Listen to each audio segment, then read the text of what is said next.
Let's talk about some of the notables looking to win the green jacket this week.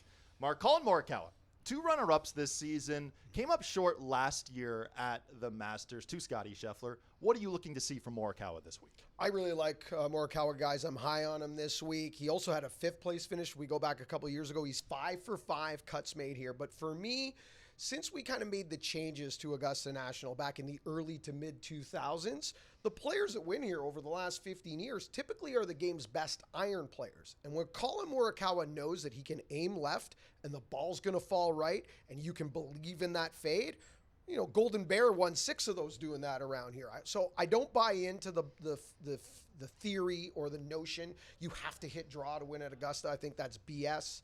I think Bubba Watson proved that as well. He's first in strokes gained approach. The one thing that bothers me, Bob, about Morikawa, the closing factor. You go back a year ago, January, he blew that 6-shot lead at the Century Tournament of Champions. He's had a hard time closing the deal lately. That makes me a little nervous, but I think he's got the tools in the tool chest to get it done this week. Wedge play in the putter looks a little worse than I think it is on Collin Morikawa, only because of how good his irons are, right? He hits it so close so often. He has so many chances to try and make those great putts, and he's not going to make all of them. I don't care who you are. But I do like your theory about the great iron players around here actually get it done.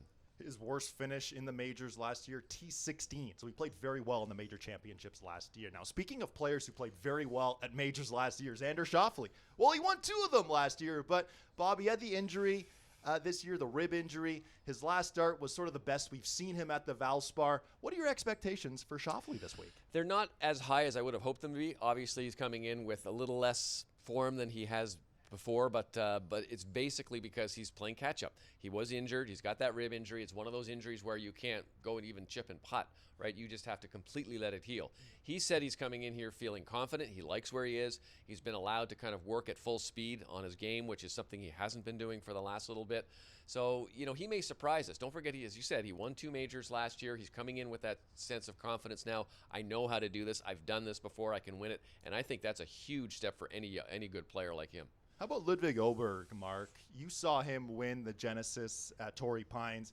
He's missed his last 2 cuts, though, so sort of a strange season for Ludvig Aberg, right? Yeah, I'm not really worried about Ludvig Aberg, and to me, it's funny that we just talked about Xander Schauffele, because he reminds me a lot of Xander Schauffele in the sense that I can't tell you if Xander Schauffele is the best in the world at everything or anything, but I can tell you that he's good at absolutely every facet of this game. And I think Ludvig Aberg is that same guy. He checks every box. There's not a weakness in this game.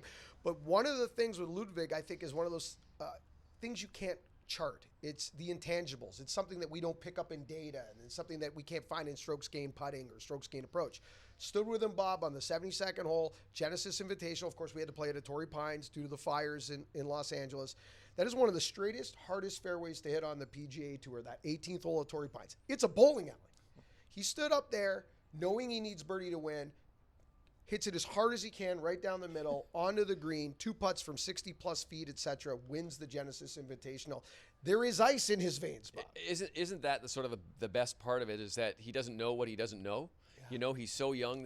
He's only played the Masters once before, and he almost won it. So like when he swings that hard. Exactly. It's just one of those things where you just have to look at him and say, man, if he starts thinking about this, he might get in trouble. Yeah. Well, especially for Ludvig Aberg, whenever he's gotten to any trouble, instead of slamming clubs, you see him laughing. He's got this great approach to the game of golf. Runner-up last year at the Masters for Ludvig Aberg. Okay, as we wrap here, Bryson DeChambeau. Bob, we were there last year at the U.S. Open when he won at Pinehurst. What are you looking to see from Bryson this week?